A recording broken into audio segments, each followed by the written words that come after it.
क्या मेरे माँ बाप तुम्हारे कुछ नहीं लगते? ऑफिस में काम करते करते अचानक रजनी को याद आया कि वह पापा के लिए दवाई भेजना तो भूल ही गई। अब तक तो उनकी दवाई भी ख़त्म हो गई होगी। उसने तुरंत अपनी माँ को फ़ोन लगाया तो माँ ने कहा, हाँ बेटा, दवाई तो ख़त्म हो गई है। तो आपने बताया क्यों नहीं? बेटा, मुझे लगा कि तुम्हें फुर्सत नहीं होगी, इसलिए तुम्हें नहीं बताया। नहीं माँ, मेरे दिमाग से निकल गया। आपको बताना चाहिए था। दवाई खरीद कर रखी है। और हाँ, पापा की रिपोर्ट भी मेरे पास ही है। मैं आज ही विनय के हाथ भिजवा देती हूँ। ठीक है बेटा, भिजवा दो। अरे सुनो, अगर दामाद जी को फुर्सत नहीं है तो रहने दो, तुम्हारे पापा ही आकर ले आएंगे। नहीं माँ, पापा को आने मत बोलो, उन्हें आराम करने दो। मैं विनय को बोलती हूँ, वही चले जाएंगे। वैसे भी ठीक है बेटा। फिर पति को कॉल किया कि घर में दवाई रखी हुई है और साथ में रिपोर्ट भी है, ज़रा आप पापा को पहुंचा दीजिए। मैं नहीं जाऊंगा, कल तुम ही दे आना। आप ही चले जाइए ना, उसकी उनकी दवाई ख़त्म हो गई है। अरे यार, तुम वीकेंड पर भी घर में चैन से नहीं बैठने देती हो। सुबह से तो बैठे ही थे, जाइए ना वहाँ। आपको रुकना तो है नहीं, बस दवाई देकर आ जाइएगा। मुश्किल से 1 घंटा ही लगेगा। विनय ने पहले तो काफ़ी ना नुकुर किया, लेकिन जब रजनी ने कई बार कहा तो झुंझलाकर बोला, हाँ ठीक है, देखता हूँ। तब रजनी निश्चिंत हो गई। वो शाम को ऑफिस से निकलकर बाजार चली गई। रजनी के पापा की तबीयत पिछले कुछ महीनों से ठीक नहीं चल रही है। अब दोनों काफ़ी बुज़ुर्ग हो चुके हैं, तो जब भी डॉक्टर से दिखाना हो तो रजनी समय निकालकर साथ में ज़रूर जाती है और 1 महीने की दवाई भी खरीद कर रख देती है, ताकि बार बार उन्हें भाग दौड़ ना करना पड़े। इससे समय बचने के साथ साथ कुछ हद तक दवाई पर डिस्काउंट भी मिल जाता है। रजनी बाजार से सब्जी और दूध भी ले लिया ताकि कल घर से निकलने की ज़रूरत ना हो। सारा सामान लेकर वो घर की ओर चली, मन ही मन तालमेल बिठाते हुए कि इस महीने में एक दिन ससुराल जाने के लिए समय निकालना है और एक दिन मम्मी पापा से भी मिलने जाना है। यही सब सोचते हुए घर पहुंची तो देखा पतिदेव सोफ़ा पर टांगें फैलाकर बैठे टीवी देखने में व्यस्त है। अरे, बड़ी जल्दी आ गए आप। कहाँ से? दवाई देकर।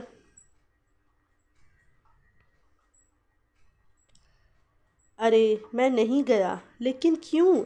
मैंने कहा ना, 2 दिन पहले ही उनकी दवाई ख़त्म हो गई है। दोनों ही बुज़ुर्ग हैं, अगर तकलीफ़ बढ़ गई तो क्या और कैसे करेंगे? अरे यार, सप्ताह में तो शनिवार और रविवार 2 दिन ही की छुट्टी मिलती है, उसमें भी तुम चैन से नहीं बैठने देती हो। 2 दिन से दवाई नहीं खाए हैं, एक दिन और नहीं खाएंगे तो क्या हो जाएगा?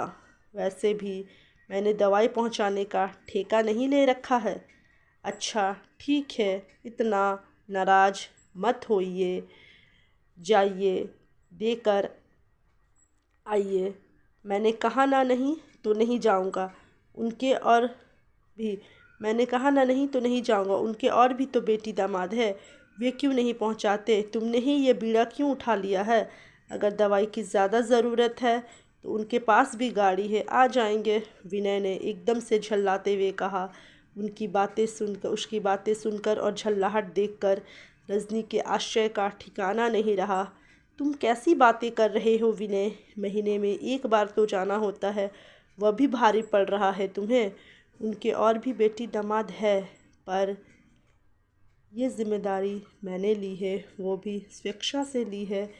किसी ने नहीं कहा तो इसमें बीड़ा उठाने वाली क्या बात है? मेरे माँ बाप है तो थोड़ी जिम्मेदारी तो मेरी भी बनती है, बाकी बच्चे की नहीं बनती है। हाँ, सबकी है, लेकिन मैंने ले ली है तो क्या हो गया?